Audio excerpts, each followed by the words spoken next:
राधे राधे प्यारे भक्तों, भरोसा यह शब्द जितना सरल लगता है उतना ही कठिन है जीना, क्योंकि भरोसा तब आसान होता है जब सब कुछ ठीक चल रहा हो, पर असली भरोसा तब मापा जाता है जब चारों तरफ अंधेरा हो और भीतर कोई आवाज कहे अब कुछ नहीं बचेगा। यही वह क्षण होता है जहां इंसान की आस्था की असली परीक्षा होती है। भगवान उस वक्त आपके सामने नहीं आते, वह देखते हैं कि क्या आप बिना दिखे उन पर विश्वास रख सकते हैं। ईश्वर की व्यवस्था कोई तेज हवा नहीं है जो तुरंत बहकर सब बदल दे, वह तो एक मौन लहर है जो गहराई में चल रही होती है। आपके जीवन के हर कोने में कुछ ना कुछ साध रही होती है। आप सोचते हैं कुछ नहीं हो रहा, पर ईश्वर तब भी काम कर रहे होते हैं। बस समस्या यह है कि इंसान परिणाम देखे बिना भरोसा नहीं भी करता। वो चाहता है कि भगवान उसके हिसाब से चले, लेकिन क्या भगवान कभी किसी की घड़ी से चल सकते हैं? वह समय के स्वामी हैं, उनका हर कदम नियति के धागों से जुड़ा है। आपका आज का दुख कल की कोई योजना तैयार कर रहा है, पर मनुष्य चाहता है कि फल अभी मिले, संतोष तुरंत मिले, परिणाम उसकी इच्छा के अनुसार आए।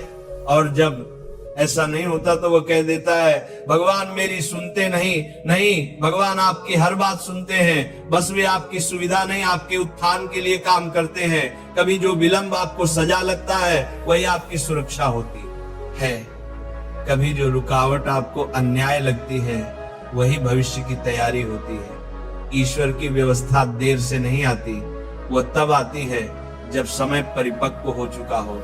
आप किसी बीज को धरती में बोएं और उसी पल उससे फल मांगे, क्या मिलेगा? नहीं मिलेगा, क्योंकि प्रकृति का एक नियम है, हर चीज अपनी गति से परिपक्व होती है। ईश्वर की व्यवस्था भी प्रकृति की लय में चलती है।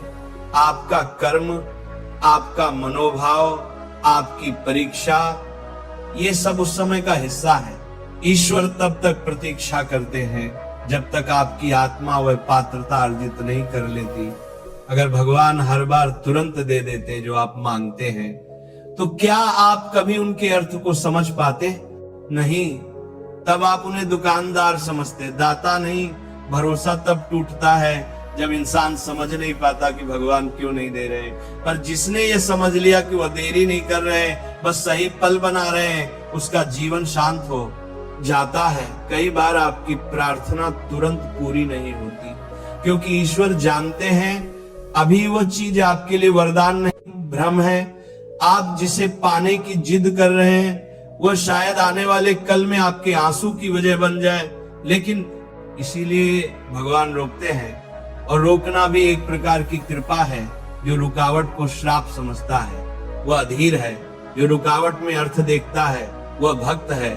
एक बार श्री कृष्ण ने अर्जुन से कहा था, समय से पहले कुछ भी पाना उसका मूल्य खो देना है, क्योंकि समय से पहले मिलने वाली चीज आपके भीतर की तैयारी से बड़ी होती है। और जो मनुष्य तैयारी से पहले पा लेता है वह या तो उसे खो देता है या उसके भीतर अहंकार जन्म लेता है। इसलिए भगवान देते तो है, पर तब जब आप भीतर से स्थिर हो जाते हैं। आपने देखा होगा जब समुद्र शांत होता है तभी चांद का प्रतिबिंब साफ दिखता है, वैसे ही जब मन शांत होता है तभी ईश्वर की व्यवस्था दिखाई देती है। आपका अधैर्य उस प्रतिबिंब को धुंधला कर देता है। फिर आप सोचते हैं भगवान मौन है, जबकि मौन में ही तो वो बोल रहे होते हैं। भरोसा रखना आसान नहीं है, पर अगर आप सच्चे हैं तो एक बात याद रखिए, ईश्वर कभी अपनी योजना आधी नहीं छोड़ते। अगर उन्होंने आपको किसी राह पर भेजा है तो मंजिल तक पहुंचाने की जिम्मेदारी भी उन्हीं की है। आप बस धैर्य रखिए, क्योंकि भरोसा वो अग्नि है जिसमें आपकी कमजोरी झलकर शक्ति बनती है। कभी कभी जो लोग, जो अवसर, जो रास्ते आपसे दूर जा रहे हैं, वह दरअसल भगवान की व्यवस्था का ही हिस्सा होते हैं। वे आपके जीवन से कुछ निकाल रहे हैं ताकि कुछ और श्रेष्ठ उसके स्थान पर आ सके। और जब वो श्रेष्ठ चीज आती है तब आप समझते हैं अगर वो पुराना नहीं गया होता तो ये नया कभी नहीं आता। इसलिए अधीर मत बनिए, ईश्वर के समय को समझिए, उनकी योजना को महसूस कीजिए, क्योंकि जो व्यक्ति भगवान की गति को समझ गया उसके लिए देरी का अर्थ नहीं तरमे दूरा को बनेगे तरमे करने वाले की, पुनी करने वाले की, बुरा को करने वाले की, उसके लिए देरी का अर्थ बने भी दया बन जाता है। अगर आपको भी लगता है कि भगवान देर नहीं करते, बस सही समय पर देते हैं, तो कमेंट में लिखें मैं भगवान की व्यवस्था पर भरोसा रखता हूं। मित्रों, कभी ध्यान से देखिए, जीवन में जो कुछ भी घटा है, चाहे वह कितना ही अन्न चाहा क्यों ना लगा हो, वह किसी ना किसी बड़े कारण की भूमिका रहा है। कोई व्यक्ति गया तो शांति आई, कोई अवसर छूटा तो समझ आई, कोई धोखा खाया तो भीतर की आंख खुली। ये सब संयोग नहीं, व्यवस्था है। बस अंतर इतना है कि ईश्वर काम चुपचाप करते हैं, वह कोई घोषणा नहीं करते। हम चाहते हैं कि उनकी योजना हमारे हिसाब से चले, लेकिन उनका हिसाब हमारी सीमाओं से परे है। उनकी व्यवस्था दूर तक देखती है, जहां तक आपकी सोच नहीं पहुंच सकती। आप कहते हैं प्रभु मेरे लिए रास्ता बना दो, और वो जवाब देते हैं पहले तू अपने भीतर का कोहरा हटा ले, क्योंकि जब मन साफ होता है रास्ते अपने आप दिखने लगते हैं। कभी ये मत सोचना कि भगवान निष्क्रिय है, वे बस उतने ही सक्रिय हैं जितना आपका विश्वास जीवित है। जैसे ही आप भरोसा खोते हैं, व्यवस्था धीमी लगने लगती है, और जैसे ही आप शांत होकर कहते हैं जो होगा भगवान की इच्छा से होगा, आप महसूस करेंगे कि चीजें धीरे धीरे अपने स्थान पर आने लगी हैं, क्योंकि उस क्षण आप प्रतिरोध छोड़ देते हैं। भरोसा दरअसल प्रतिरोध की अनुपस्थिति है, लेकिन मनुष्य को यह समझने में समय लगता है वह भगवान से नहीं परिणाम से प्रेम करता है। इसलिए जब परिणाम नहीं मिलता तो उसका विश्वास हिल जाता है। पर असली भक्त वही है जो परिणाम के बिना भी प्रेम करता है, जो भगवान से कह सके प्रभु अगर आप दे रहे हैं तो अच्छा है, अगर नहीं दे रहे तो और भी अच्छा है। ऐसा व्यक्ति व्यवस्था को नहीं, व्यवस्था के रचयिता को देखता है।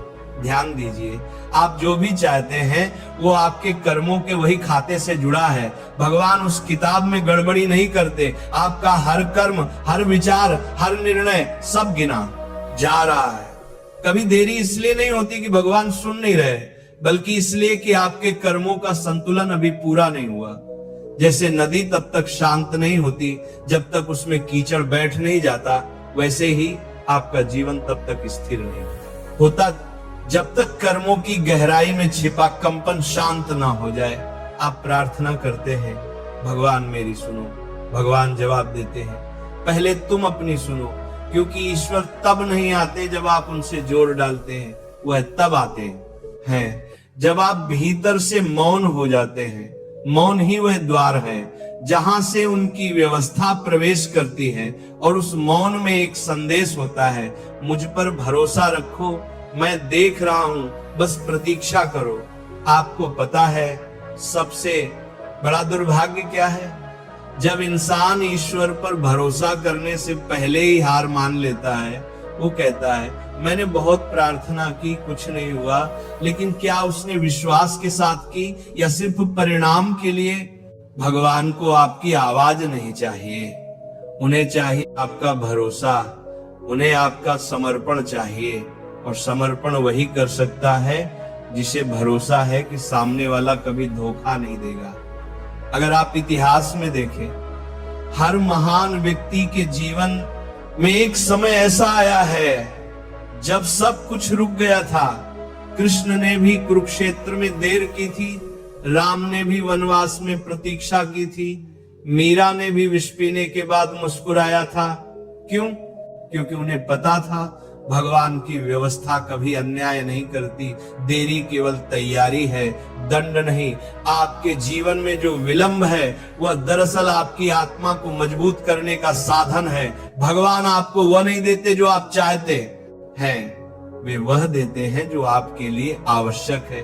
और जो ये समझ लेता है वह शिकायत करना बंद कर देता है। उसकी जुबान से केवल एक वाक्य निकलता है, प्रभु मुझे आप पर भरोसा है। देखिए कभी कभी जीवन ऐसा प्रतीत होगा जैसे सब गड़बड़ हो गया है, पर पीछे मुड़कर देखेंगे तो समझ आएगा वही गड़बड़ी आपको सही जगह पहुंचा रही थी। भगवान किसी से गलती नहीं करते, उनकी हर चूक में भी उद्देश्य छिपा होता है, बस हमारी दृष्टि सीमित है। आपको बस इतना करना है, अपनी दृष्टि को सीमाओं से मुक्त कर देना, वह भरोसा पैदा करना जो परिस्थिति पर नहीं परमात्मा पर टिका हो। फिर चाहे परिस्थिति कितनी भी कठोर हो, आपके भीतर शांति बनी रहती है। याद रखिए, भरोसा कभी प्राप्ति के लिए नहीं होता, भरोसा स्वीकार के लिए होता है। जो स्वीकार कर लेता है वही शांत होता है, जो भरोसे में जीता है वह नियति से ऊपर उठ जाता है, क्योंकि उसके भीतर एक स्थायी वाक्य गूंजता रहता है, जो हो रहा है वही होना चाहिए। क्योंकि भगवान की व्यवस्था मुझसे ज्यादा जानती है कि मुझे कब क्या और कैसे चाहिए, और जब ये वाक्य भीतर सच्चाई बन जाता है तो जीवन से डर मिट जाता है, तब असफलता भी मुस्कान बन जाती है और देरी भी प्रसाद। भरोसे में जीना मतलब खुद को भगवान के हाथों में छोड़ देना, और जब आप खुद को छोड़ देते हैं तब भगवान आपको थाम लेते हैं। कभी सोचिए, अगर हर चीज आपकी इच्छा के अनुसार होती तो क्या आपको भगवान की जरूरत महसूस होती? नहीं होती। फिर तो जीवन केवल एक अहंकार का खेल बन जाता। भगवान इसी भ्रम को तोड़ते हैं। वे आपकी योजनाएं इसलिए नहीं बिगाड़ते कि वे आपसे नाराज हैं, बल्कि इसलिए कि वे चाहते हैं कि आप समझें जीवन तुम्हारे हिसाब से नहीं, तुम्हारे हित के हिसाब से चलता है। जो व्यक्ति भरोसे के साथ चलता है वह जानता है कि देर भी दया है, क्योंकि जब भगवान किसी चीज को रोकते हैं वह दरअसल किसी बड़ी चीज की जगह बना रहे होते हैं, पर हम उस ठहराव में संघर्ष करने लगते हैं।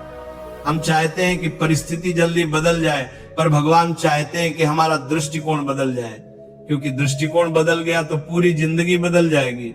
आपको याद रखना होगा, ईश्वर कोई ठेकेदार नहीं जो ऑर्डर लेकर समय पर डिलीवरी करे, वह तो सर्जक है, और सर्जक हमेशा समय लेकर ही रचना करता है।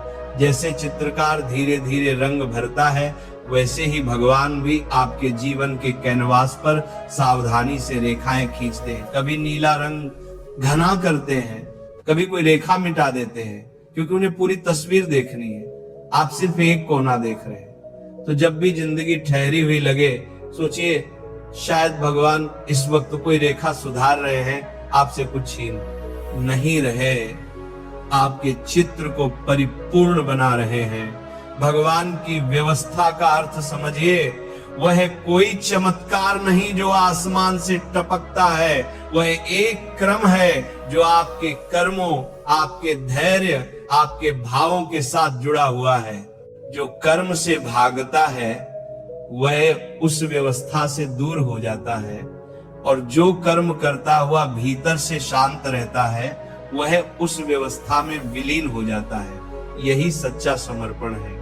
कभी ऐसा भी होगा कि आपका सब कुछ टूटता दिखाई देगा, रिश्ते, योजनाएं, आशाएं, और आप सोचेंगे अब क्या बचा, और समय गुजरने के बाद आप देखेंगे जो कुछ टूटा उसने भीतर कुछ नया बना दिया। कभी कभी भगवान बाहर से आपकी नींव तोड़ते हैं ताकि भीतर से आपका मंदिर बन सके।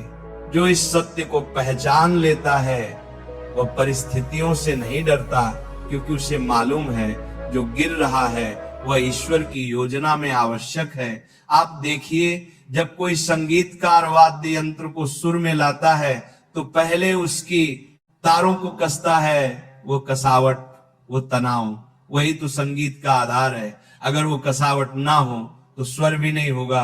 भगवान भी जब आपको कसते हैं तो इसलिए नहीं कि वो आपको तोड़ना चाहते हैं, बल्कि इसलिए कि वो आपके भीतर से स्वर निकालना चाहते हैं, और जब वह स्वर निकलता है तब जीवन गूंज उठता है भक्ति की मधुरता से। इसीलिए जब कठिनाइयां आए तो भागिए मत, चूकिए मत, समझिए, क्योंकि जो समझ गया वह मुक्त हो गया। वह जान गया कि हर परिस्थिति, हर व्यक्ति, हर अनुभव भगवान की व्यवस्था का ही हिस्सा है। आप केवल अपने हिस्से की भूमिका निभाइए, बाकी ईश्वर संभाल लेंगे। क्योंकि जब आप सच्चे भाव से कहते हैं प्रभु मैं आपके हवाले, तब ईश्वर कहते हैं अब मैं तेरे हवाले नहीं, तू मेरे हवाले। और यही तो है पूर्ण भरोसा, जहां आप भगवान को नहीं ढूंढते बल्कि खुद को भगवान में ढूंढने लगते हैं। भरोसे में एक अजीब सी शक्ति होती है, वो आपको गिरते हुए भी थाम लेती है, रोते हुए भी मुस्कुराना सिखाती है और खोकर भी पूर्णता का एहसास कराती है। क्योंकि भरोसा वह दर्पण है जिसमें आपको अपनी झलक नहीं भगवान की झलक दिखती है। और जब वह झलक मिल जाती है तो फिर प्रश्न नहीं रहते, बस शांति रह जाती है। तो आज से जब भी जीवन देर करे, जब भी चीजें आपके हिसाब से ना चलें, तो अपने मन में बस एक वाक्य कहिए, शायद भगवान की व्यवस्था रास्ते में है और वह समय से पहले कभी नहीं आती। बस उस भरोसे को जगा दीजिए जो हर तूफान में आपको स्थिर रखेगा। क्योंकि ईश्वर का समय हमेशा पवित्र होता है और जब वह पल आता है तो सारा अंधकार एक ही क्षण में प्रकाश में बदल जाता है। आप विश्वास रखिए, भगवान की व्यवस्था देर से नहीं पूर्ण समय पर पहुंचती है। आपका धैर्य, आपकी निष्ठा, आपकी प्रतीक्षा सब गिने जा रहे हैं। और जब वो क्षण आएगा आपके भीतर केवल एक वाक्य गूंजेगा, प्रभु आपने कभी देर नहीं की, मैं ही अधीर था। तो मेरे प्रिय साथियों, अगर आज ये वाक्य आपके दिल में उतर गया हो तो बस इसे याद रखिए, भरोसा रखो। क्योंकि भगवान की व्यवस्था कभी गलती नहीं करती। जब आप थक जाए तब भी भरोसा रखो, जब कुछ समझ ना आए तब भी भरोसा रखो। क्योंकि जब भरोसा टूटा नहीं तब तक हार हुई ही नहीं। वीडियो को लाइक करें अगर इस संदेश ने आपके दिल को छुआ, और कमेंट में सिर्फ आपको इतना लिखें, मैं ईश्वर की व्यवस्था पर अटल भरोसा रखता हूं। यही संदेश, यही शक्ति और यही सत्य भक्ति के मार्ग की ओर से आपके जीवन में शांति और विश्वास का दीप जलाए रखे।